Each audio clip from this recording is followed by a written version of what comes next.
नमस्कार, मेरा नाम है रंजीत चौहान और आप देख रहे हैं गुरुकुल क्लासेस। आज हम इस वीडियो में रीजनिंग का एक बहुत ही महत्वपूर्ण चैप्टर तर्क शक्ति, पूर्व अवधारणा, कथन निष्कर्ष से रिलेटेड कुछ महत्वपूर्ण प्रश्नों को हल करने वाले हैं। यह चैप्टर बहुत ज़्यादा महत्वपूर्ण है और यूपी पुलिस के हिसाब से तो बहुत ही ज़्यादा महत्वपूर्ण है। यहाँ से प्रश्न जो आते हैं वो बहुत ही ज़्यादा गलत होते हैं पर क्योंकि स्टूडेंट्स को इस चैप्टर को करने की कोई ट्रिक नहीं होती है, कोई एक सटीक माध्यम नहीं है इसको करने का। इसमें आपको अपने तर्क शक्ति लगानी होती है, अपने विचारों का, अपनी पीछे का जो भी आपका जो माइंड है, जो भी आपने पीछे अपना अनुभव किया है वो साझा करना होता है। अब सबका अनुभव अलग अलग होता है तो सब है ना अलग अलग आंसर देते हैं, लेकिन मैं पूरी कोशिश करूंगा। मैं इसमें 10 प्रश्न कराने वाला हूं और 10 प्रश्नों में मैं आपको बहुत कुछ बताने वाला हूं। तो चलिए स्टार्ट करते हैं। इस चैप्टर को मैं शुरू करूं उससे पहले मैं आपको 2 या 3 चीज़ें महत्वपूर्ण बातें आपको बता दूं। पहली चीज़, आपको क्या करना है कि आपको ये चैप्टर जो है ना, सबसे पहले पूर्व अवधारणा जो है और कथन निष्कर्ष जो है और एक है तर्क शक्ति, इनमें संबंध समझना होगा कि संबंध क्या होता है एक्चुअली, है ना। तो तीनों में संबंध मैं आपको बता देता हूँ। पहला संबंध देखिए, पूर्व अवधारणा कभी भी ध्यान रखना कथन से पहले आती है। होती क्या है एक्चुअली, देखिए जैसे मान के चलिए एक व्यक्ति है, कुछ मन में सोच रहा है और अपने मन में सोचता हुआ एकदम से कहीं दूसरी जगह पहुंचा और वहाँ कुछ व्यक्ति बैठे थे और उसने एकदम से क्या सोच के पता नहीं कुछ बोल दिया। जैसे बोल दिया उसने कुछ भी बोल दिया कि कल रोहित शर्मा जो है वह जल्दी आउट हो गया। अब वो मन में क्या सोच रहा था, ये जो है वो पूर्व अवधारणा है और उसने कथन बोल दिया। अब इंसान को जो सामने बैठे हैं उनको ये पता लगाना है कि उसने क्या सोचकर ये वाक्य बोला है। ठीक है, जो कुछ भी हमारे मन में चल रहा होता है वो होती है पूर्व अवधारणा, और जो हम सोचने के बाद बताते नहीं हैं लेकिन कुछ और उसके हिसाब से बोल देते हैं वो होता है कथन। ठीक है, अब इसका मतलब क्या, उसने ये अगर वो पूर्व अवधारणा पूछी जाएगी सवाल में, क्या वो यह सोच रहा था कि कल इंडिया का मैच हुआ था, तो भाई कल रोहित शर्मा अगर जल्दी आउट हुआ है तो वो जाहिर सी बात है ये जरूर उसके मन में आया होगा कि, और ये सत्य भी है कि इंडिया का मैच हुआ होगा तभी तो रोहित शर्मा जल्दी आउट हो गया है। हाँ, तो जो उसने कथन बोला है उससे रिलेटेड ही पूर्व अवधारणा होनी चाहिए। हालांकि रिलेटेड तो देखो तीनों चीज होनी चाहिए। ठीक है, उससे रिलेटेड जो है वो तीनों चीज होनी चाहिए। देखिए, जो पूर्व अवधारणा है वो पहले मन में आती है और उसके बाद फिर क्या बोले जाते हैं, कथन बोले जाते हैं। अब आपको ये पता लगाना है कि ये जो कथन बोला गया है क्या उसके मन में ये वाली बात आई होगी पूर्व अवधारणा, तब उसने ये कथन बोला होगा। यानी आपको पहले पूर्व अवधारणा पढ़नी है, पूर्व अवधारणा पढ़ने के बाद फिर कथन पढ़ना है, क्या उसके मन में ये कथन आया होगा, पहली चीज। अब आते हैं कथन निष्कर्ष पे। ठीक है कि नहीं। अब देखिए निष्कर्ष क्या होता है, कथन क्या होता है, कोई बात बोली गई है उसे कथन बोलते हैं। ठीक है, और निष्कर्ष क्या होता है, एक सेकेंड, निष्कर्ष क्या होता है, जो कथन का निचोड़ है, निचोड़ जो सार है उसको निष्कर्ष बोलते हैं।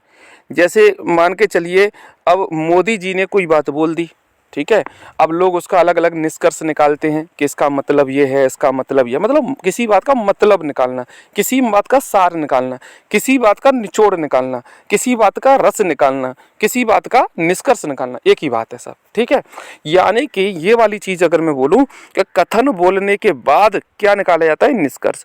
यहाँ पर कथन के बाद आता है निष्कर्ष, और पूर्व अवधारणा कथन से क्या आती है, पहले आती है। पूर्व अवधारणा हमारे मन में आएगी तब हम किसी कथन को बोलेंगे, लेकिन कथन के बाद फिर चीज का निष्कर्ष निकाला जाता है, निचोड़ निकाला जाता है। ठीक है, अब आपको क्या करना है, देखिए यहाँ पे करना क्या है, जो निष्कर्ष है वो कथन से ही रिलेटेड होना चाहिए और पूर्व अवधारणा भी कथन से रिलेटेड होनी चाहिए, दोनों में सेम चीज है ना। कथन से जो बात बोली जा रही है ना उससे रिलेटेड होनी चाहिए, उसे दूर दूर तक कोई संबंध नहीं होना चाहिए, बहुत दूर का संबंध नहीं होना चाहिए। बात कर रहे हो क्रिकेट की, तुम फुटबॉल पे आगे, बात कर रहे हो स्कूल की, तुम कार्यालय पे आगे, है ना। तो ये सब चीज़ें नहीं होनी चाहिए, और नेगेटिव चीज़ें क्या करनी चाहिए, नज़रअंदाज करनी चाहिए, पहली चीज़। दूसरी चीज़, आपको गवर्नमेंट के खिलाफ नहीं जाना है।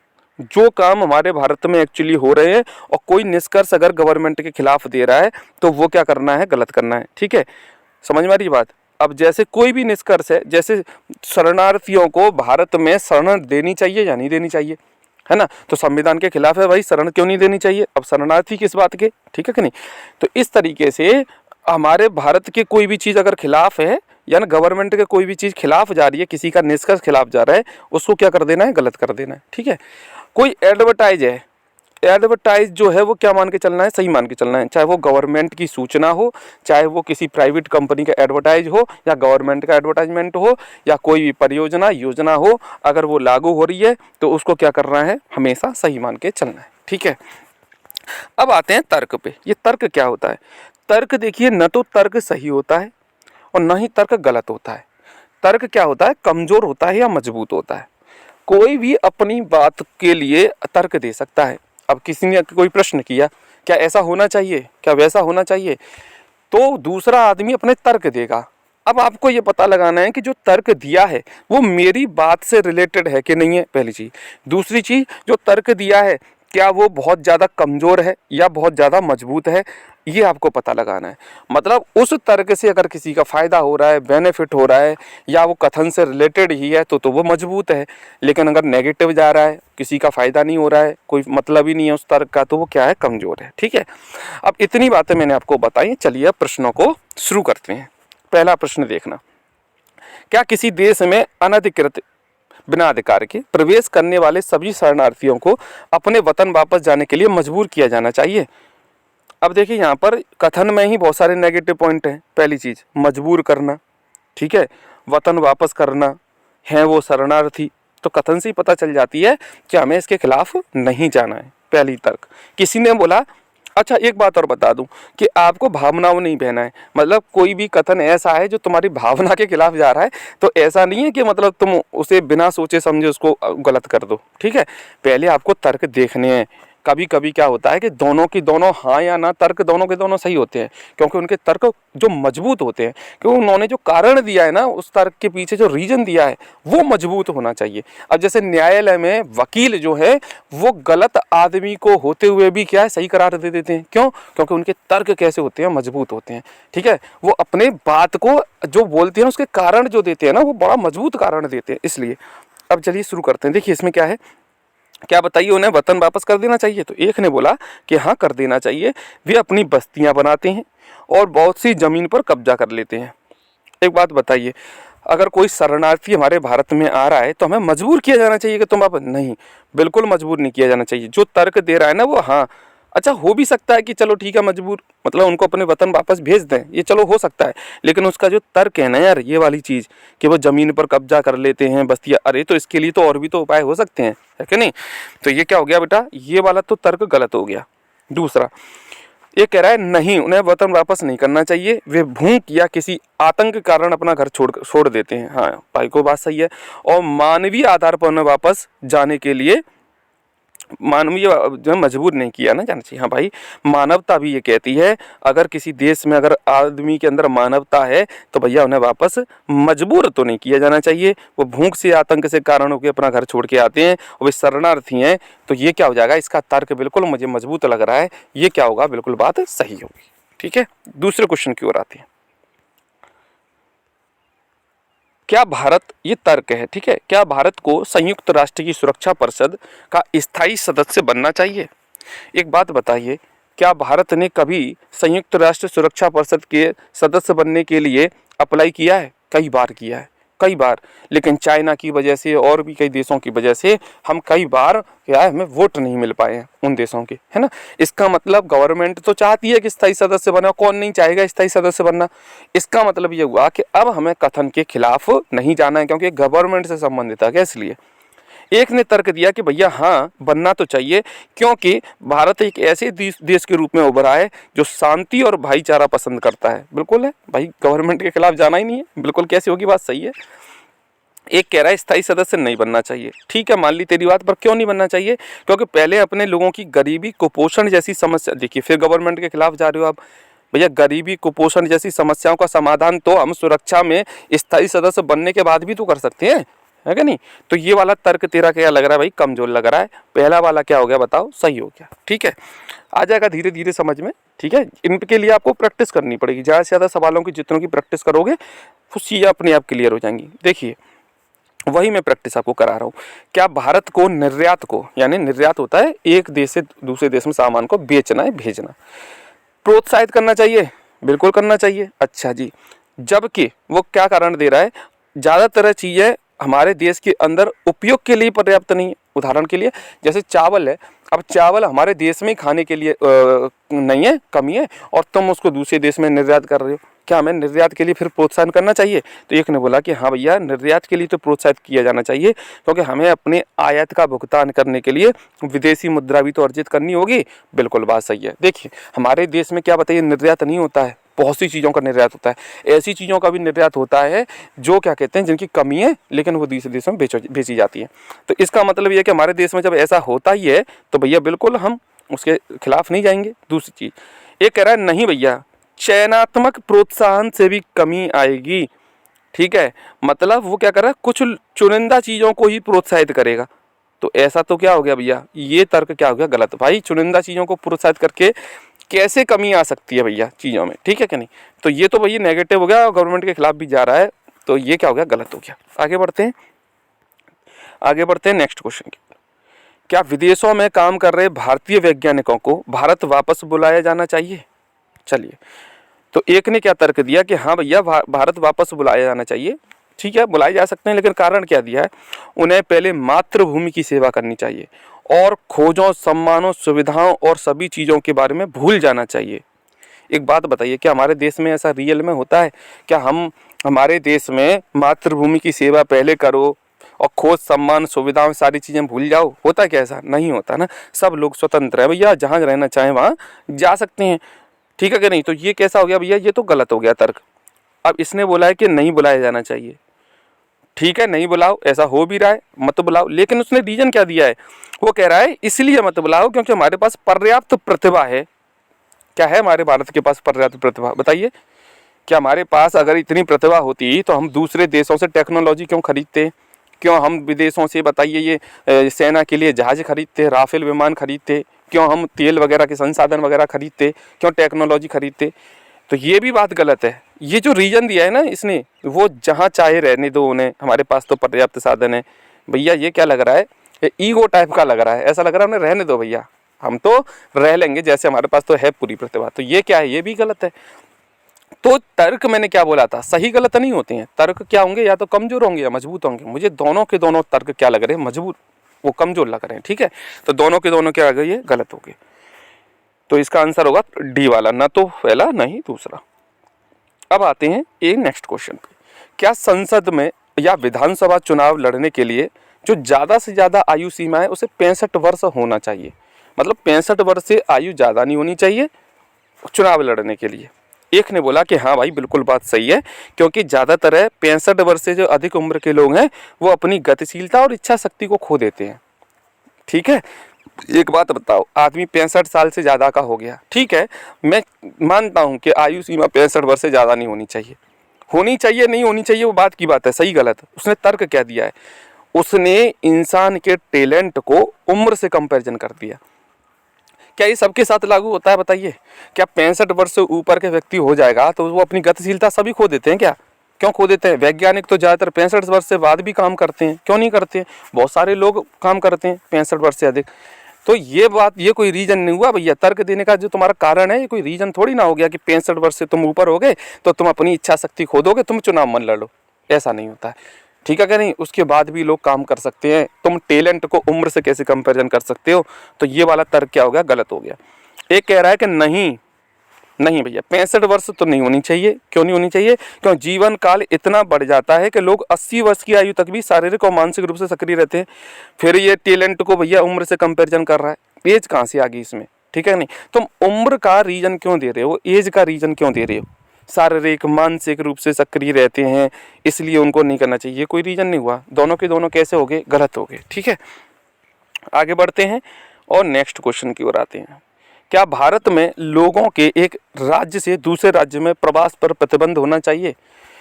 क्या बताइए, एमपी से यूपी में न जाए कोई आदमी, यूपी से एमपी में न जाए, राजस्थान में न जाए। एक कह रहा है कि भैया नहीं होना चाहिए। उसने रीजन क्या दिया है कि किसी भी भारतीय नागरिक को अपनी पसंद के किसी भी स्थान पर रहने का अधिकार है। बिल्कुल सही बात है, अधिकार है भी, संविधान के हिसाब से भी, और भारत में ऐसा होता भी नहीं है भैया, कोई भी कहीं भी जा भी सकता है, इसलिए रोका नहीं जा सकता। बिल्कुल कैसा तर्क दिया इसने, सही दिया है, वही लागू भी होता है।